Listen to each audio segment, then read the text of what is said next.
കഴിക്കുമോളെ. മോള് കഴിച്ചില്ലെങ്കിൽ എനിക്കാ പണി കിട്ടുന്നത്. എനിക്ക് അമ്മ തന്നാ മതി. ഓ, ഞാൻ തരുന്ന മോളിന്നുള്ള ഓർഡർ നീ ഒന്ന് കഴിക്ക്. എന്തെങ്കിലും ഇത്തിരി ഒന്ന് കഴിക്ക്. ഓ, അല്ലെങ്കിൽ എന്നെ നിർത്തി പൊരിക്കും. ഇതിന് പകരം വേറെ എന്തെങ്കിലും ജോലി ചെയ്യിപ്പിക്കും. ജോലി ചെയ്ത് ഞാനൊരു പരിവായിട്ടിരിക്കുക. കഴിക്ക്. എന്താ വഴിതെറ്റി നടന്ന ഒരുത്തിയുടെ കുഞ്ഞായത്, എന്നിട്ട് നീ എന്തിനാ വാരി കൊടുക്കുന്നേ? എന്താ നീയാണോ ഇവിടെ അച്ഛൻ? അല്ല അല്ല.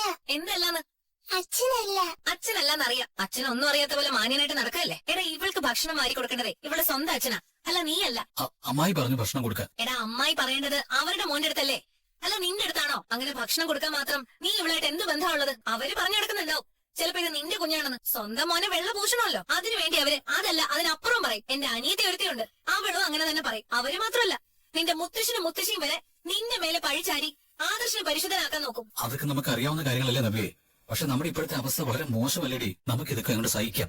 എന്ത് മോശമാണെന്ന് നീ പറയുന്നത്? ഇപ്പൊ നമുക്ക് ഒരു മോശവും ഇല്ല. നമ്മൾ ഒരുമാതിരി പച്ച പിടിച്ച് വരിക. ഈ സമയത്ത് നീ നോക്കേണ്ടതേ എന്റെ കാര്യങ്ങളാ, നമ്മുടെ കുഞ്ഞിന്റെ കാര്യാ. നീ എപ്പോഴെങ്കിലും അനന്തമോനെ ഇതുമാതിരി ഭക്ഷണം കൊടുത്തിട്ടുണ്ടോ? അയ്യോ, നീ ഇല്ലാത്തപ്പോഴൊക്കെ ഞാൻ കൊടുക്കാറുണ്ട്. ഞാൻ ഉള്ളപ്പോ കൊടുത്താ എന്താ ആകാശം ഇടിഞ്ഞു വീഴൂ? എടാ, ഞാൻ പുറത്തുനിന്ന് വരുമ്പോ നമ്മുടെ കുഞ്ഞിന് നീ ഫുഡ് കൊടുക്കുന്ന കാഴ്ചയാണ് ഞാൻ കാണേണ്ടത്, അല്ല റിയോക്ക് കൊടുക്കുന്നതല്ല. എന്നിട്ട് പൊടി.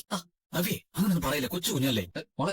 എവിടെയോ കിടന്ന ഒരുത്തിക്ക് ഈ കൊട്ടാരത്തിൽ ഒന്ന് താമസിക്കാനുള്ള ഭാഗ്യം കിട്ടി. എന്നിട്ട് ഇപ്പൊ എല്ലാരും കൂടി അവക്ക് മാറി കൊടുക്കണം. അവക്ക് സ്വന്തമായിട്ട് എടുത്ത് കഴിക്കാനുള്ള പ്രായമൊക്കെ ആയി. ഇനി അത് നീ ചെയ്ത കാര്യമൊന്നുമില്ല. ഭർത്താവിന് ചെലവിന് തരുന്നതേ എനിക്ക് അത്ര കുറച്ചിലൊന്നും അല്ല. ഞാൻ നിനക്ക് ചെലവിന് തരാം. എന്നാൽ നീ നിന്റെ അമ്മയും ഏട്ടനും പറയുന്നത് കേൾക്കരുത്, കേട്ടല്ലോ? അവളെ കുറ്റം പറഞ്ഞിട്ട് കാര്യമില്ല സാർ. അഭി ചെയ്ത തെറ്റിന്റെ ആഴം അറിയാതെയാ അവൾ ഈ കോപ്രായങ്ങളൊക്കെ കാണിക്കുന്നത്. ഇപ്പൊ അഭിയുടെ സ്ഥാനത്ത് നിൽക്കുന്നത് നീയാണ് മോനെ. ഇതൊക്കെ ഈ കുടുംബത്തിലുള്ളവരെ മാനസികമായി തളർത്താൻ വേണ്ടി എതിരാളികൾ ചെയ്യുന്നതാ. അവിടെയാണ് മോനെ ഞാൻ നിന്നോട് പറഞ്ഞത്, നമ്മുടെ മുന്നിലുള്ള ശത്രു നിസ്സാരക്കാരനല്ല. ഈ കുടുംബത്തെ പറ്റി A to Z മനസ്സിലാക്കിയിട്ടാണ് അവരിതൊക്കെ ചെയ്യുന്നത്. ഇതിന് പിന്നില് അവയ്ക്ക് എന്തെങ്കിലും ഒന്നുണ്ടാവും. അത് ഉറപ്പല്ലേ? അവൻ സൈലന്റ് ആയിട്ട് നിന്നിട്ട് ഏം ജ്വല്ലറിയെ സഹായിക്കുന്നുണ്ടെന്ന് എനിക്ക് സംശയമുണ്ട്. ഇപ്പോൾ അതേപറ്റിയൊന്നുമല്ല നമ്മൾ ചിന്തിക്കേണ്ടത്. നിന്റെ യാത്രയുടെ അവസാനം ഇതിനൊക്കെ ഒരു പരിഹാരം ഉണ്ടാവും. നമ്മുടെ തകർച്ച ഇനി എതിരാളികൾ ആഘോഷമാക്കി മാറ്റാൻ പാടില്ല. ഈ ഡീല് നമ്മുടെ കൈവിട്ട് പോയില്ല മുത്തച്ഛ. 5 വർഷത്തെ എഗ്രിമെന്റ് അവരുമായിട്ട് ഉറപ്പിക്കാൻ പോകുന്നത്. അത് മാർക്കറ്റിലുണ്ടാക്കുന്ന ചലനം ചെറുതൊന്നുമല്ല. വിട്ടുപോയി ഇൻവെസ്റ്റേഴ്സ് എല്ലാം തിരിച്ചു വരും. അങ്ങനെ വന്നാൽ തന്നെ ഇപ്പൊ നമുക്കുണ്ടായ ചെറിയ തളർച്ചയെ അതിജീവിക്കാൻ പറ്റും ആദർശേ. അതെല്ലാം കണക്കൂട്ടി തന്നെ ഞാൻ പോകുന്നത്. പണിക്കൂലിയൊക്കെ കുറച്ച് ഇവിടുത്തെ മാർക്കറ്റ് പിടിക്കാൻ വേണ്ടി നമ്മുടെ എതിരാളികൾക്ക് കഴിഞ്ഞേക്കും. പക്ഷെ ഇതുപോലുള്ള വലിയ വലിയ ഡീല് നടക്കുമ്പോ അവർ നോക്കുന്നത് പണത്തിന്റെ മൂല്യം മാത്രമല്ല, മറിച്ച് സ്വർണത്തിന്റെ മൂല്യം കൂടിയായിരിക്കും. ഒരുപാട് നാളുകൾക്ക് ശേഷമാണ് നീ വിജയിക്കാൻ വേണ്ടി ഞാനും നിന്റെ മുത്തശ്ശിയൊക്കെ ഇത്രത്തോളം പ്രാർത്ഥനകൾ നടത്തുന്നത്. ഇതിനു മുമ്പ് ഇങ്ങനെ ഉണ്ടായിട്ടില്ല എന്നല്ല, ഇതുപോലൊരു പ്രതിസന്ധിയിലൂടെ നമ്മൾ ഈ അടുത്ത കാലത്തൊന്നും കടന്നുപോയിട്ടില്ല. അതിന്റെ ഒരു സംഘർഷം ഈ വീട്ടിൽ ഓരോരുത്തരും അനുഭവിക്കുന്നുണ്ട്. അതിനോടൊപ്പം തന്നെ നീ പരാജയപ്പെടണമെന്ന് ആഗ്രഹിക്കുന്നവരും ഈ കൂട്ടത്തിലുണ്ട്. ഒരു വീട്ടിൽ തന്നെ 2 ചേരിയിലുള്ളവരാണ് ജീവിക്കുന്നത്. അപ്പൊ പിന്നെ പുറത്തത്തെ കാര്യം പറയണ്ടല്ലോ. ആരോ ഒരാൾ നമ്മുടെ നിഴലായി കുറെ നാളായി നടക്കുകയാണ്. അയാൾ തന്നെയാണ് AM ജ്വല്ലറി എന്ന പേരിൽ ഒരു സ്വർണ്ണ ബിസിനസ് തുടങ്ങിയിരിക്കുന്നത്. അത് ഈ പറയുന്ന ഡേവിസ് ആവണമെന്നില്ല. ഡേവിസ് ഒരു ബിനാമിയാണോ എന്ന് പോലും എനിക്ക് സംശയമുണ്ട്. ഇതുപോലെ ഒരുപാട് സാഹചര്യങ്ങളിലൂടെ കടന്നു വന്നവരല്ലേ മുത്തച്ഛ നമ്മള്. പെട്ടെന്ന് കുതിച്ചു വരുന്നിട്ടുള്ളവരൊക്കെ തളർന്നു വീഴ്ചയേ ഉള്ളൂ ഈ മേഖലയിൽ. ഇവിടെയും അത് തന്നെ സംഭവിക്കും. അവൻ കോൺഫിഡന്റ് ആണ്. അവന് കോൺഫിഡൻസ് കൂട്ടാൻ വേണ്ടിയിട്ടാണ് ഞാൻ ഇങ്ങനെയൊക്കെ സംസാരിക്കുന്നത്. വലിയൊരു ആപത്ത് മുന്നിലുണ്ടെന്ന് എന്റെ മനസ്സ് പറയുന്നു. അത് അവന്റെ ദുബായ് യാത്ര കഴിഞ്ഞപ്പോൾ മുതലുള്ള എന്റെ ആശങ്കയാണ്. അവിടെ അവൻ 100% ആത്മവിശ്വാസത്തോടെ വേണം ഫ്ലൈറ്റ് കയറാൻ. ഒരിക്കലും തല താഴ്ത്തി എന്റെ മുന്നിൽ വന്ന് നിൽക്കേണ്ട അവസ്ഥ അവൻ ഉണ്ടാവരുത്. അങ്ങനെ സംഭവിച്ചാൽ അടുത്ത നമ്മുടെ മീറ്റിംഗിൽ കമ്പനിക്കകത്തുള്ളവർ തന്നെ നമ്മളെ ചോദ്യം ചെയ്യും. അതിനുള്ള അധികാരം നമ്മൾ അവർക്ക് കൊടുത്തിട്ടുണ്ട്. അത്തരം സാഹചര്യം ഉണ്ടാവരുതെന്നാണ് എന്റെ പ്രാർത്ഥന. കേസ് പഠിക്കുമ്പോഴും അവളുടെ മുഖമാണല്ലോ മനസ്സിൽ തെളിയുന്നത്. ഇങ്ങനെ പോയാൽ എന്റെ കക്ഷികളോട് നീതി പുലർത്താൻ പറ്റില്ല. അവളെ ഒന്ന് വിളിച്ചു കഴിഞ്ഞാൽ കുറച്ച് ആശ്വാസം കിട്ടും. ഈ സമയത്ത് വിളിക്കണോ? 9:45 ആയിട്ടുള്ളൂ. ഇനി എന്തെങ്കിലും പിണക്കമുണ്ടെങ്കിൽ ഈ സമയത്ത് എടുക്കില്ല. അനിയാണോ എന്തോ? നവീനേട്ടനാണല്ലോ. ഹലോ നവീനേട്ട. വിളിച്ചപ്പോ തന്നെ എടുത്തല്ലോ. നന്ദു, ഞാനൊരു കേസ് പഠിച്ച് ബോറടിച്ചപ്പോ വിളിച്ചതാ. ഞാനും ഇവിടെ ബോറടിച്ചിരിക്കുവായിരുന്നു. വിളിച്ചെന്തായാലും നന്നായി. ഒരു കുത്തുകേസ വീട്ടിനകത്ത് അതിക്രമിച്ച് കയറിയപ്പോ സ്വയരക്ഷയ്ക്ക് ഗൃഹനാഥം ചെയ്തതാ. അതിക്രമിച്ച് കയറിയത് ഗുണ്ടകളാ. അവരയച്ചത് നാട്ടിലൊരു പ്രമാണി, പബ്ലിക് പ്രോസിക്യൂട്ടർ ഒരു പുലിയ. അപ്പോ കേസ് കുറച്ച് കടുക്കുമല്ലോ. അല്ല, എന്റെ സഹായം എന്തായാലും വേണോ? നിന്റെ സ്റ്റേഷൻ പരിധിയിൽ വരുന്ന കേസല്ല. എങ്കിലും എന്നെ കൊണ്ട് എന്തെങ്കിലും ഹെൽപ്പ് ചെയ്യാൻ പറ്റുമെങ്കിൽ ചെയ്യാം. നവീനേട്ടൻ എനിക്ക് വേണ്ടി 1-2 കേസ് ഏറ്റെടുത്ത് വിജയിപ്പിച്ചിട്ടുള്ളതാണല്ലോ. ഇനി നിന്റെ കെയർ ഓഫിൽ എന്തെങ്കിലും കേസ് വരുവാണെങ്കിൽ അത് മറ്റാരെ ഏൽപ്പിക്കരുത്. അത് ഞാൻ തന്നെ ഡീൽ ചെയ്തോളാം. ആയിക്കോട്ടെ. പിന്നെ ഈ കേസ് ജയിക്കാൻ വലിയ പാടൊന്നുമില്ല. നവീനേട്ടനെ സംബന്ധിച്ചിടത്തോളം വീടിനകത്ത് അതിക്രമിച്ച് കയറിയപ്പോഴാ ഗൃഹനാഥന് കുത്തേണ്ടി വന്നത്. അങ്ങനെയുള്ളപ്പോ അയാൾ രക്ഷപ്പെടില്ലേ? കുത്തേറ്റ ഗുണ്ട മരിച്ചു, അതൊരു പ്രശ്നമുണ്ട്. ഇപ്പൊ കുത്തിയത് ഗൃഹനാഥനല്ല, ഗൃഹനാഥയാക്കാൻ ഞാനൊരു ശ്രമം നടത്തിക്കൊണ്ടിരിക്കുക. അയ്യോ, അങ്ങനെ ഇറങ്ങി കേസിൽ നിന്ന് ഊരിപ്പോകാൻ പെട്ടെന്ന് പറ്റും. ഭർത്താവിനെ ഗുണ്ടകൾ ആക്രമിക്കുന്നത് കണ്ട ഭാര്യ ഭർത്താവിനെ രക്ഷിക്കാൻ ഗുണ്ടയെ കുത്തി. അങ്ങനെയാ വാദം നടക്കാൻ പോകുന്നത്. എങ്കിലും എനിക്ക് നല്ല ടെൻഷനുണ്ട്. ഒന്ന് റിലാക്സ് ചെയ്യണമെന്ന് തോന്നിയപ്പോഴാ നിന്നെ വിളിക്കാൻ തോന്നിയത്. നവീനേട്ടൻ പൊളിയല്ലേ. അതുകൊണ്ടേ ഈ കേസൊക്കെ പുഷ്പം പോലെ ജയിക്കും. നാളെ നടക്കാൻ വരും. നാളെ വരണോ? ഞാൻ രാത്രി വൈകി കിടന്നിട്ട് രാവിലെ അതുപോലെ വൈകിയാ എഴുന്നേക്കുന്നത്. എന്നാലും രാവിലെ എഴുന്നേക്കാണെങ്കിൽ നമുക്ക് ഒന്നിച്ച് നടക്കാം. ശരി നവീനേട്ടാ, ഗുഡ് നൈറ്റ്. Good night. ഞാൻ പൊളിയാണെന്ന് പറഞ്ഞു. അത് അവൾക്ക് ഇഷ്ടമുള്ളതുകൊണ്ടല്ല. ഇനി അനി അധികം ആശ്രയിക്കാതെ ഞാൻ എന്റെ രീതിയിൽ മുന്നോട്ട് പോകുന്നതാണ്. സംസാരിച്ച് അവളുമായിട്ടുള്ള ബന്ധം ദൃഢമാണ്. അതിനുശേഷം അവളെ ഇഷ്ടമാണെന്ന് പറയാം. എന്നിട്ട് അവളെ പ്രേമിക്കണം. പിന്നെ കല്യാണമൊക്കെ മുറ പോലെ നടന്നോളൂ. വിളിക്കേണ്ടവൻ വിളിക്കുന്നില്ലല്ലോ. അവനെ അങ്ങോട്ട് വിളിച്ചാ അത് ചിലപ്പോ കൂടുതൽ ദോഷം ചെയ്യും. നീ ആരോടാടി ഇപ്പൊ സംസാരിച്ചത്?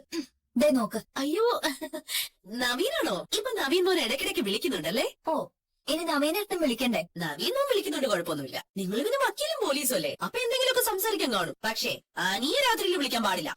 ഓഹോ, അപ്പൊ പകല് വിളിക്കാവോ? ആ പകലും വിളിക്കണ്ട. പിന്നെ അന്നൊരു ദിവസം മതിൽ ചാടി വന്നത് അനിയാണോന്ന് ഇപ്പോഴും ഗോവിന്ദനും എനിക്ക് സംശയമുണ്ട്. നയനമോക്കും അങ്ങനെ ഒരു സംശയമുണ്ട്. അല്ലെങ്കിൽ ഒരു എസ് ഐയുടെ വീട്ടിലേക്ക് ഇത്ര ധൈര്യത്തോടെ കള്ളന്മാര് വരുമോ?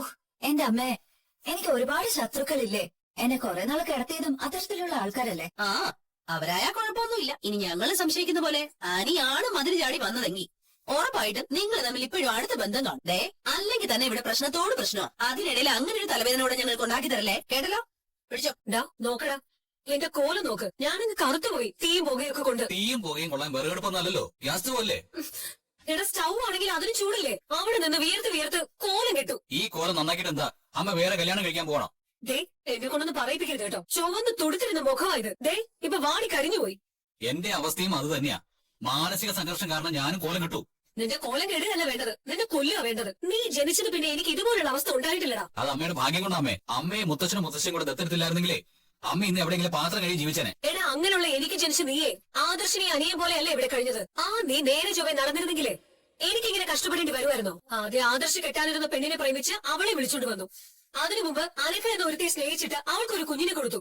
ഈ ചന്തുമോളും അനന്തനും അല്ലാതെ വേറെ ഏതെങ്കിലും കുഞ്ഞുങ്ങൾ ഉണ്ടാണോ നിനക്ക്? മറ്റേതെങ്കിലും പെൺകുട്ടികളെ നീ അതുപോലെ വഴിയാതാനാക്കിയിട്ടുണ്ടോ? കാണൂടി, കാണും. 8ാം ക്ലാസ്സിൽ പഠിക്കുന്ന സമയം മുതലേ ഇവൻ പെൺകുട്ടികൾക്ക് പ്രേമലേഖനം കൊടുക്കുമായിരുന്നു. അറിയാലോ. അതിന്റെ പേരിൽ സ്കൂളിൽ നിന്ന് പുറത്താക്കിയതും ഇവന്റെ മുത്തച്ഛൻ ഇവനെ അന്തരീക്ഷത്തിൽ നിർത്തിയതും ഒക്കെ. അന്നു മുതൽ ഇന്ന് വരെ ഇവൻ ഇവന്റെ ഏട്ടനെ അനുകരിക്കാനേ ശ്രമിച്ചിട്ടില്ല. തന്നിഷ്ടത്തിനായിരുന്നു ഇവന്റെ സഞ്ചാരം വരെ. അതിലൊക്കെ നിന്റെ കൂട്ടുണ്ടായിരുന്നു. അതൊക്കെ പോട്ടെ. ഞാനിപ്പോ വന്നതേ വേറൊരു കാര്യം പറയാനാ. നാളെ ആദർശ് മുംബൈയിലേക്ക് പോകുന്ന ദിവസമായിട്ട് ഇവിടെ വലിയൊരു പൂജ നടക്കുന്നുണ്ട്. അതുകൊണ്ട് പൂജാമുറിയും വീടിനകവും ഒക്കെ അടിച്ചു തുടച്ച് വൃത്തിയാക്കണം. അത് മാത്രമല്ല, നാളെ രാവിലെ 3 മണിക്ക് രണ്ടുപേരും എഴുന്നേറ്റ് മുറ്റവും പരിസരവും ഒക്കെ തൂത്ത് വൃത്തിയാക്കുകയും ചെയ്യണം. നീ അതുപോലെ തന്നെ ചെടികളെല്ലാം നന്നായി നനയ്ക്കണം.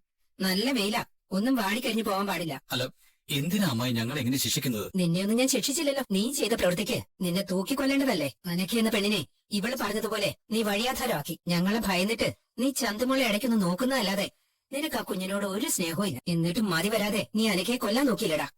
അയ്യോ, ഞാനോ? നീ മിണ്ടരുത്. അമ്മയുടെ മുന്നിലിട്ട് മകനെ കൊല്ലേണ്ടതാ. അതിന് പകരം ഞങ്ങൾ ഇത്രയല്ലേ ചെയ്യുന്നുള്ളൂ. എടി, ഇത്രയും പ്രായമായിട്ട് നന്നാവാത്തവന് ഒരു ദിവസം സ്നേഹത്തോടെ നീ ഭക്ഷണം കൊടുക്കണം. എന്നിട്ട് അതിനകത്ത് കൊല്ലാനുള്ള എന്തെങ്കിലും കലർത്തി കൊടുക്കണം. ഇങ്ങനെയുള്ളവന്മാരൊന്നും ജീവിച്ചേക്കരുത്. എന്താടി നീ ഇപ്പൊ കാണിച്ചേ? ഞാനൊന്നും കാണിച്ചില്ല. എനിക്കറിയാം നിനക്ക് എന്നെ തല്ലാനും കൊല്ലാനുള്ള ദേഷ്യമുണ്ടെന്ന്. അതങ്ങ് നിന്റെ മനസ്സിൽ വെച്ചാ മതി. നോക്കടാ, പോയെന്ന് നോക്ക്. ചിലപ്പോഴേ മറഞ്ഞു നിൽക്കും. പോയി. ഇന്ന് കറികളിലെ മുട്ട കലർത്തിയത് എന്തുകൊണ്ട് നന്നായി. അതുകൊണ്ട് അവളുമാരുടെ പ്രാർത്ഥനയൊന്നും വലിക്കില്ലല്ലോ. ഓ, അതിന് അമ്മായി കഴിച്ചില്ലല്ലോ. അവർ ഫ്രൂട്ട്സ് മാത്രമല്ലേ കഴിച്ചുള്ളൂ. എന്തായാലും ബാക്കിയുള്ളവര് കഴിച്ചല്ലോ. പോയവളുടെ മകൻ തോറ്റു തുപ്പിയിടണം. ആ ഡീൽ അവന് കിട്ടരുത്. മൂർത്തീസ് ജ്വല്ലറി തകരണം. ഇപ്പൊ നമുക്ക് പ്രയോജനമുള്ളതേ ജ്വല്ലറി കൊണ്ടല്ലേ. അപ്പൊ അവര് നന്നാവാൻ വേണ്ടിട്ടാ നമ്മൾ പ്രാർത്ഥിക്കേണ്ടത്. എനിക്കും അങ്ങനെ ഒരു പ്രാർത്ഥനയുള്ളത്. ഞാനിപ്പോ നിന്നെ വിളിച്ചാലോ എന്ന് ആലോചിച്ചതേ ഉള്ളൂ. നീ വിളിച്ചില്ലെങ്കിലേ കൃത്യമായിട്ട് നവീനേട്ടൻ വിളിക്കുന്നുണ്ടായിരുന്നു. ആളിതെ ഇപ്പൊ വിളിച്ചിട്ട് വെച്ചതേ ഉള്ളൂ. അവനെന്തിനാ വിളിച്ചത്? എന്താ, നവീനേട്ടനെ വിളിച്ചൂടെ? അല്ല, ഈ രാത്രിയിലൊക്കെ എന്തിനാ വിളിക്കുന്നേ? എപ്പോ വേണമെങ്കിലും നവീനേട്ടൻ എന്നെ വിളിക്കാലോ. അതിനൊന്നും ഒരു കുഴപ്പമില്ല. ഞങ്ങളിപ്പോ നല്ല ഫ്രണ്ട്സ് അല്ലടാ. പ്രത്യേകിച്ച് നിന്റെ കേസും മറ്റു 2 കേസും കഴിഞ്ഞതോടുകൂടെ ഞങ്ങൾ എല്ലാം ഷെയർ ചെയ്യാറുണ്ട്. ഹലോ, എന്താടാ നീ ഒന്നും മിണ്ടാത്തെ? ഒന്നുമില്ല. ആണുങ്ങളുടെ സംശയവും ഈ വൃത്തികെട്ട ഈഗോയും ഒക്കെ നിനക്ക് ഉണ്ടോ? ഏയ്, എനിക്കങ്ങനൊന്നുമില്ല. അല്ലെങ്കിൽ തന്നെ നവീൻ നിന്നെ വിളിക്കുന്നതിനാ. ഞാൻ അങ്ങനെയൊക്കെ ചിന്തിക്കേണ്ട കാര്യമുണ്ടോ? ഞാനിപ്പോ വിളിച്ചതേ നാളത്തെ കാര്യം ചോദിക്കാനാ. ഇടയ്ക്ക് നയനേച്ചിയും വിളിച്ചിരുന്നു. എല്ലാരും വലിയ ടെൻഷനിലാണല്ലോ. അതെ, കാര്യങ്ങള് കുറച്ച് കുഴപ്പത്തിൽ ഓടിക്കൊണ്ടിരിക്കുന്നത്. ഇവിടെ ആദർശേട്ടന് ചെറിയൊരു പരാജയം സംഭവിച്ച അത് കുടുംബത്തിന്റെയും ഞങ്ങളുടെ ബിസിനസിന്റെയും എല്ലാം താളം തെറ്റിക്കും. ദുബായിലെ കാര്യം നീ അറിഞ്ഞല്ല. അത് തന്നെ കമ്പനിക്ക് ഉണ്ടാക്കിയ നഷ്ടം കോടികളാ. നീയാണ് മുംബൈക്ക് പോകുന്നതെങ്കിൽ ഞാൻ ശരിക്കും ഭയന്നേനെ. ഇത് ആദർശേട്ടനായതുകൊണ്ട് എനിക്ക് അത്ര ഭയമൊന്നുമില്ല. നഷ്ടപ്പെട്ട പ്രതാപം എല്ലാം ഈ ഒരൊറ്റ ഡീലോടെ ആദർശേട്ടൻ തിരിച്ചു പിടിച്ചോളും. അങ്ങനെ തന്നെ സംഭവിക്കട്ടെ. അതിനു വേണ്ടിയിട്ട് നീ ഒന്ന് പ്രാർത്ഥിക്കേ. ശരിടാ, ഗുഡ് നൈറ്റ്. Good night. ഇതിപ്പോ ബിസിനസ്സും സ്നേഹിക്കുന്ന പെണ്ണിന്റെ കാര്യം ഓർത്തിട്ട് തലയ്ക്ക് വട്ട് പിടിക്കുന്ന അവസ്ഥയാണ്. അവനിത് എന്തിനാ കേടാ? അവനിതിന്റെ രാത്രിയൊക്കെ അവളെ വിളിക്കുന്നത്. ഹോ, ഇപ്പൊ ഞാൻ ചെയ്യേണ്ടതൊക്കെ നീ തന്നെ ചെയ്യാണല്ലേ. ഓ, എല്ലാവർക്കും വേണ്ടി എല്ലാം ചെയ്തു കൊടുക്കല്ലേ. പിന്നെ നിനക്കും കൂടി വേണ്ടി ചെയ്യുന്നോണ്ട് എന്താ കുഴപ്പം? എടാ, നിന്റെ പരസ്യം കണ്ടില്ലായിരുന്നോ? അതെന്തൊരു ചോദ്യ. അടിപൊളി പരസ്യമായിരുന്നു അത്. നീ ഒരു വലിയ സംഭവം ആവാൻ പോവാടി. നമ്മൾ മാത്രമേ ഒരു വീടിന്റെ 4 ചുമരുകൾക്കുള്ളിൽ ഒതുങ്ങുന്നത് ശരിയാണോ? നമുക്കൊരു ജീവിതം വേണ്ടേ? ഞാൻ ആ ഡേവിഡ് സാറിനോട് പറഞ്ഞിട്ടുണ്ട് നിന്റെ കാര്യം. അദ്ദേഹം മിക്കവാറും നിനക്ക് വേണ്ടി നല്ലൊരു പോസ്റ്റ് ഒഴിച്ചിടാതിരിക്കില്ല. നിന്റെ ആ ഡേവിഡ് സാറിനെ എനിക്ക് ഇതുവരെ ഒന്ന് കാണാൻ പറ്റിയില്ലല്ലോ. അങ്ങനെയാണോ എന്നെ ഗൾഫിൽ നിന്ന് വിളിച്ച അജ്ഞാതനെന്ന് എനിക്കൊരു സംശയമുണ്ട്. പെട്ടെന്നാണ് അയാൾ എന്നെ പരിചയപ്പെട്ടതും എന്നെ വിളിക്കാൻ തുടങ്ങിയതൊക്കെ. അതിന് മുമ്പ് തന്നെ എന്നെ അവർ മോഡലായിട്ട് കണ്ടുവച്ചിരുന്നു. ഞാൻ നേരത്തെ പരസ്യം ചെയ്തിട്ടുണ്ടല്ലോ. അതറിഞ്ഞിട്ടാ അവരെന്നെ വിളിച്ചത്. പിന്നെ ആപ്ലിക്കേഷനും കൊടുത്തു. അവർ എക്സ്പീരിയൻസ് ചോദിച്ചിരുന്നു. മൂർത്തീസ് ജ്വല്ലറിയുടെ മോഡലാണെന്ന് അന്നേരം വെച്ചത്. പിന്നെ ഇന്റർവ്യൂവിന് ചെന്ന സമയത്താ അനന്തപുരിയിലെ മരുമകളാണെന്ന് അറിഞ്ഞത്. അതെനിക്ക് ഗുണം ചെയ്യുകയും ചെയ്തു. ഇപ്പൊ ഞാൻ അവിടുത്തെ ഒരു താര. മൂർത്തീസ് ജ്വല്ലറി താഴോട്ട് പോകുന്തോറും എന്റെ ഡിമാൻഡ് ഉയരും. അവിടെ പിന്നെ എന്റെ ആവശ്യങ്ങൾ അവർ പരിഗണിക്കും. എന്നാലും ആ ഡേവിഡ് സാറിനെ എനിക്കൊന്ന് പരിചയപ്പെടണം. ഇടയ്ക്ക് ഞാൻ നിന്റെ കാര്യം പറഞ്ഞായിരുന്നു. അപ്പൊ തിരക്ക് കാരണം പിന്നീടാക്കാന്ന് പറഞ്ഞു. അമേരിക്കൻ കമ്പനിയായിട്ട് ഡീൽ ഉറപ്പിക്കാൻ വേണ്ടി സാറ് പോകുന്നെന്ന് എനിക്ക് തോന്നുന്നേ. അത് പിന്നെ പോവാതിരിക്കോ? മൂർത്തീസ് ജ്വല്ലറി എങ്ങനെയെങ്കിലും തറപറ്റിക്കണം എന്ന് ആഗ്രഹിക്കുന്നുകൊണ്ടല്ലേ അവർ നിന്നെ തന്നെ മോഡലാക്കിയത്. അല്ലാതെ എന്റെ കഴിവുകൊണ്ടല്ല. ഇടി, കഴിവുള്ള എത്രയോ പെൺകുട്ടികള് മോഡലാകാൻ വേണ്ടി കാത്തു കെട്ടി കിടക്കുന്നു. അന്ന് ഇന്റർവ്യൂവിൽ തന്നെ നിന്നെക്കാൾ പെർഫോം ചെയ്ത ഒരുപാട് പെൺകുട്ടികൾ ഉണ്ടായിരുന്നു. ഇവിടെ പക്ഷേ അവർ നിന്നെ ഒരു തുറപ്പുചീട്ടാക്കി എടുത്തിരിക്കുന്നത് നീ അനന്തപുരിയിലെ മരുമകളായതുകൊണ്ട് തന്നെയാ. ഈ കുടുംബത്തിന് ഡേവിഡ് സാറിന് എന്തൊക്കെയോ വൈരാഗ്യങ്ങൾ ഉണ്ടെന്ന് എനിക്ക് തോന്നുന്നു. ഈ പറയുന്ന ഡേവിഡ് സാറ് പണ്ടങ്കാലം മൂർത്തീസ് ജ്വല്ലറിയിലെ സ്റ്റാഫ് ആയിരുന്നെന്ന് എനിക്കൊരു സംശയമുണ്ട്. ഇനി ചിലപ്പോ എന്നെ പറഞ്ഞു വിട്ട പോലെ അങ്ങനെയും പറഞ്ഞു വിട്ടിട്ടുണ്ടാവും. ചിലപ്പോ പോലീസ് സ്റ്റേഷനിലും കോടതിയിലും ഒക്കെ കയറ്റി കാണും. ആ വൈരാഗ്യമാണോ അയാൾ തീർക്കുന്നതെന്ന് പറയാൻ പറ്റില്ല.